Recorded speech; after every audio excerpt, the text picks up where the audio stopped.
Hace poco me he mudado a Barcelona y he dejado mi querida Zaragoza para venir a vivir al lado del mar, que ha sido siempre uno de mis sueños. Barcelona es para mí una de las ciudades con más encanto del mundo y estoy muy contento de poder por fin vivir aquí, al lado de la playa. Y una de las cosas que más sorprenden cuando paseas por las calles de Barcelona es el olor. Y no estoy hablando del olor a brisa de mar, precisamente. Hablo del olor a marihuana. Es curioso porque mi madre estuvo pasando unos días aquí hace poco y también me lo dijo. También le llamó la atención el olor a porro que hay por toda la ciudad. Y es que es absolutamente increíble la cantidad de María que se consume aquí. Yo no he visto nada igual en ningún sitio donde haya estado antes. La cantidad de fumetas es desorbitada. Estoy convencido de que Barcelona tiene que tener algún récord mundial o algo. El otro día, mientras paseaba con esto en la cabeza, me vino un pensamiento algo sombrío y es este. ¿Por qué demonios tiene la gente tanta necesidad de estar sedada todo el día? Yo no consumo drogas, pero tampoco estoy a favor de la criminalización de ellas. Está claro que esto es una estrategia que no funciona. Pero esta idea de pasarse todo el día fumado me resulta muy triste. Creo que este hecho saca a la luz una pregunta importante, y es: ¿por qué es todo el mundo tan infeliz que necesita rebajar su capacidad de percibir con claridad el mundo? ¿Por qué la mayoría de la gente no quiere estar despierta? ¿Por qué tanta gente tiene que meterse 2 o 3 copas de vino con la cena para estar de buen humor? ¿Por qué tanta gente se atonta delante de la televisión con una cerveza como premio por haber finalizado el día? ¿Por qué tanta gente tiene que tomarse dormidinas o tranquimacines para poder dormir bien? ¿Qué nos está pasando? Es que una sociedad donde esto se ha convertido en la norma no es una sociedad sana. A mí, personalmente, me resulta penoso moverme por una ciudad que está llena de zombies subnormalizados que no quieren vivir en la realidad. Mira, la vida al desnudo, al natural, sin filtros, sin haber intoxicado tu cerebro, es maravillosa. Estar vivo es un regalo, aun cuando todo va mal. Lo que no entiendo es por qué parece que cada vez somos menos los que nos damos cuenta de este hecho. Lo que está claro es que para muchísima gente hay una necesidad continua de escapar, de no afrontar. Pero, ¿de qué se está escapando? ¿Qué es lo que no se está afrontando? ¿Cuál es la insatisfacción, la ansiedad o la tristeza que está en el fondo de nuestras cabezas todo el tiempo y que hay mucha gente que no puede o no sabe llevar? ¿Por qué ocurre esto? Una de mis frases favoritas de Séneca es aquella en la que dice que nada es mayor indicativo de una mente ordenada que la capacidad de una persona para pararse donde está y ser capaz de pasar tiempo consigo misma. Pero, ¿por qué no podemos pararnos donde estamos, pasar tiempo con nosotros mismos y estar en paz? ¿Por qué no somos capaces de estar satisfechos con lo que tenemos? ¿Por qué un ser humano siempre pide más? ¿Por qué siempre parece que carga como con una infelicidad, una insatisfacción continua que no parece irse jamás? La tendencia que tenemos a sentirnos insatisfechos se observa muy claramente cuando nos fijamos en la diferencia entre los animales y las personas. Tú pon a un animal, a un perro, por ejemplo, aquí a tu lado. Y si tiene sus necesidades cubiertas, alimentación, cariño, actividad, etc., no te va a pedir nada más. Va a ser feliz con el simple hecho de estar contigo, con las cosas como están. Va a estar tranquilo. Ahora, repite el experimento con un ser humano. Ponlo en un taburete. Dale todas sus necesidades básicas.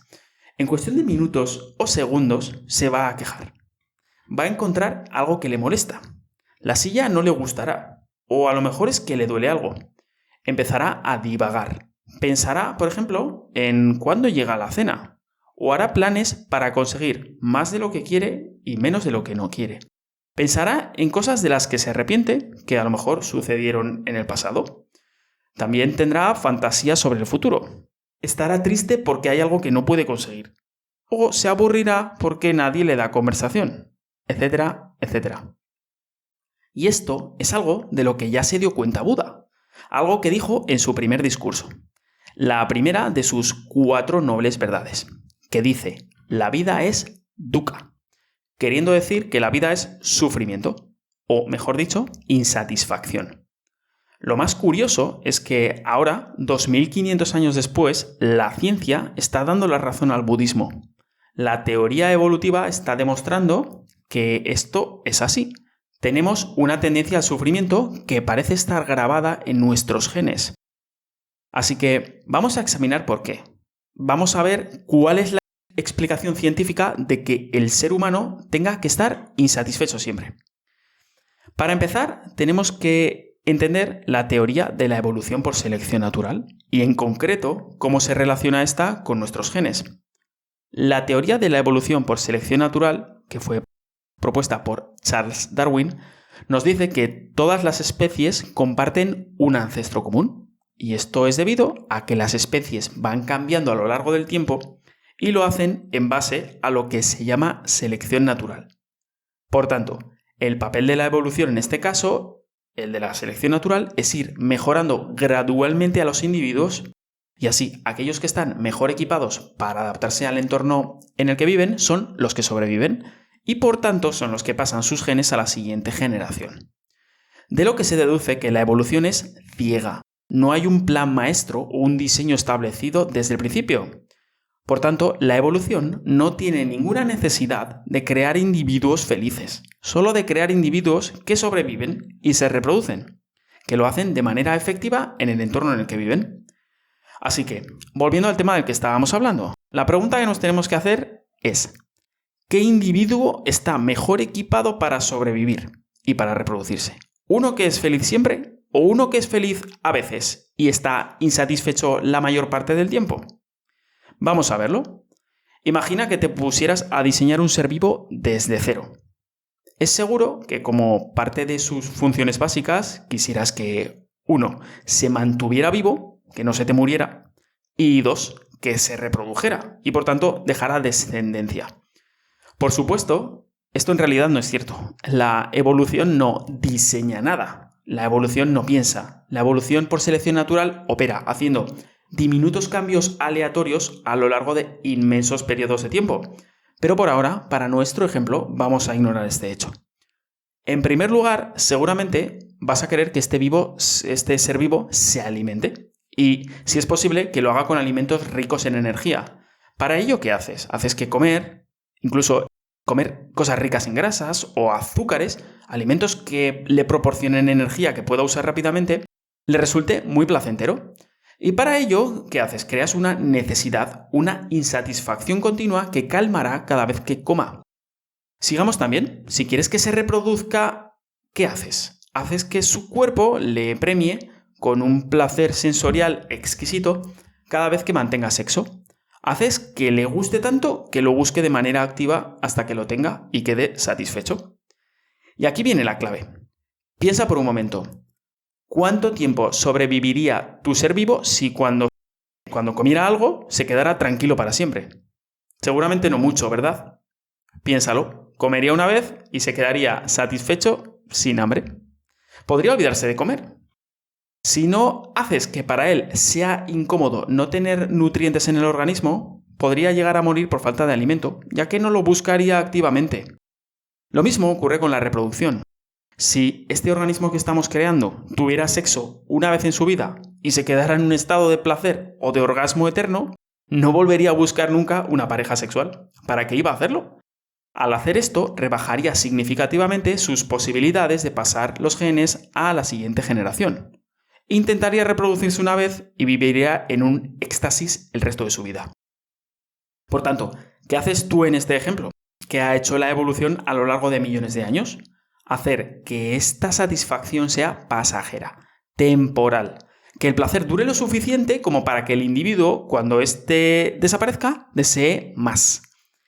¿Qué le importa a la selección natural si la programación que te ha tocado te hace feliz o no?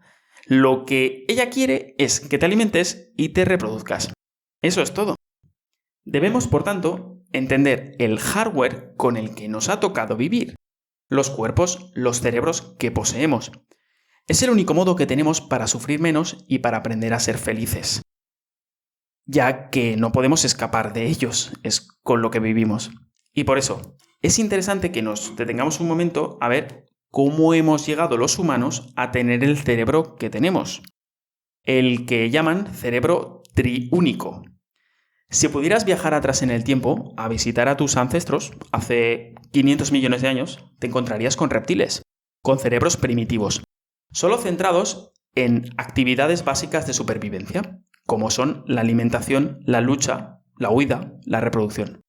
Avanza hasta hace 150 millones de años y los reptiles ya habrán evolucionado y serán ahora mamíferos. Estos tendrán un cerebro capaz de sentir emociones, dolor, placer, así como tener un sistema responsable de la motivación, la evasión e incluso el comportamiento parental. Si ahora viajas a hace unos pocos millones de años, esos mamíferos serán ya homínidos, como tú y yo. Homínidos cuyos cerebros ya han incorporado un componente racional, un pensamiento avanzado, que son capaces de hablar y de hacer planes. El detalle importante aquí es comprender que los nuevos componentes del cerebro que se iban incorporando con el tiempo no reemplazaban a los antiguos. Y es que la evolución trabaja siempre en base a lo que ya tiene. Los nuevos componentes, en cierto modo, crecieron por encima de los antiguos. Y así nos quedaríamos con las 3 capas o estructuras cerebrales que tú y yo poseemos, que son la reptiliana, la mamífera y la racional. Ahora, no hay que cometer el error de pensar que tenemos 3 cerebros que actúan de manera independiente. Esto no es así. Se trata más bien de 3 estructuras dominantes que están simultáneamente activas dentro de un cerebro humano. Un aviso, hay que decir que la teoría del cerebro triúnico es eso, una teoría, y que por tanto no está necesariamente aceptada por toda la comunidad científica. Aunque este hecho no hace que deje de ser muy útil para explicar el comportamiento humano, como vas a ver ahora. Esto es algo que se observa muy bien en el efecto que tiene sobre nosotros, por ejemplo, el alcohol. Si tú empiezas a beber alcohol, comenzarás a alterar tu química cerebral. Sigue bebiendo y no tardarás en perder el funcionamiento de tu cerebro racional. Eso sí, el mamífero y el reptiliano estarán ahí tan tranquilos. Estarán más visibles que nunca. No podrás pensar con claridad o hacer planes, pero comenzarás a ser más emocional. Podrías ponerte a pelear, a dar besos a tus amigos o a llorar. Sigue bebiendo e irás apagando poco a poco estas estructuras cerebrales una a una. De hecho, si bebes suficiente, podrías llegar a parar incluso tu corazón, de cuyo latido se ocupa el cerebro reptiliano, y con ello matarte. Así que, el problema para muchos de nosotros viene porque las partes reptiliana, mamífera y racional de nuestro cerebro están obligadas a coexistir. Y esto la mayoría del tiempo crea conflictos importantes entre ellas. Y es que cada una de estas partes no siempre quiere conseguir lo mismo. Seguramente podrías pensar que la parte racional es la que manda, ¿no? Pues siento decirte que no es así. De hecho, si hay un conflicto de intereses y ésta intenta razonar con las otras dos, no lo consigue. ¿Por qué? Porque la parte reptiliana y mamífera no pueden razonar, no saben, no tienen esa habilidad. Teniendo en cuenta que razonar conlleva mucha más energía que sentir, estos 2 componentes pueden acabar ganando la pelea al otro, la mayoría del tiempo. Así que juegan con ventaja. Las partes reptiliana y mamífera pueden mantenerse demandando lo que desean hasta que la parte racional no pueda más y se rinda. Hay miles de ejemplos de esto, pero uno puede ser el deseo de comer. De comer a lo mejor algo que sabes que no te conviene. A lo mejor, imagínate que estás intentando perder peso, pero vas por la calle y ves una pastelería. 2 donuts, 1 euro. Piensas, la parte racional de tu cerebro te dice, ojo, que estamos perdiendo peso. Pero el mamífero que llevas dentro quiere los donuts, así que te los demanda y te empieza a bombardear con imágenes, con sensaciones y promesas de lo bien que te vas a sentir mientras saboreas esos donuts. El cerebro racional sigue diciendo, no, intenta aguantar. Así que sigues andando. Pero otra vez la imagen de los donuts viene a tu cerebro. De hecho, el cerebro racional vuelve a decir no, pero esta vez lo hace con menos fuerza. Empieza a pensar modos o justificaciones por las cuales no sería tan mala idea comerte hoy un par de donuts. A lo mejor te lo mereces. O, ¿y si empiezas la dieta mañana? No, venga, vas a aguantar, te acabas diciendo. 5 minutos después, los donuts de nuevo. A la que te das cuenta, tienes un donut en la mano y el otro en la boca. Y el azúcar glaseado te está cayendo, por un lado. El pequeño mamífero ya se calla. La parte racional ahora se siente fatal. Date cuenta de que si observas a mucha gente, por desgracia, han reducido su parte racional a simplemente buscar la manera de conseguir lo que las otras dos partes piden.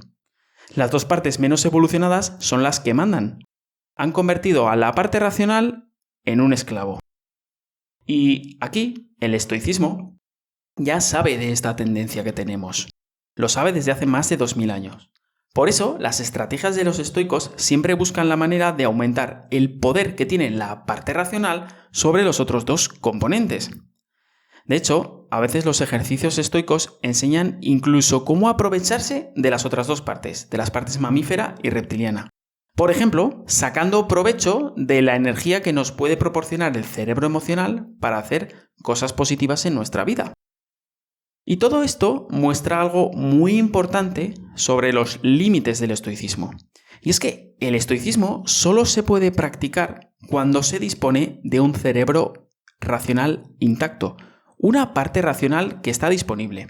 Y hay casos, por desgracia, en los que no es así. Piensa, por ejemplo, en un drogadicto. Uno que utiliza todo su poder de pensamiento y planificación para conseguir su próximo chute.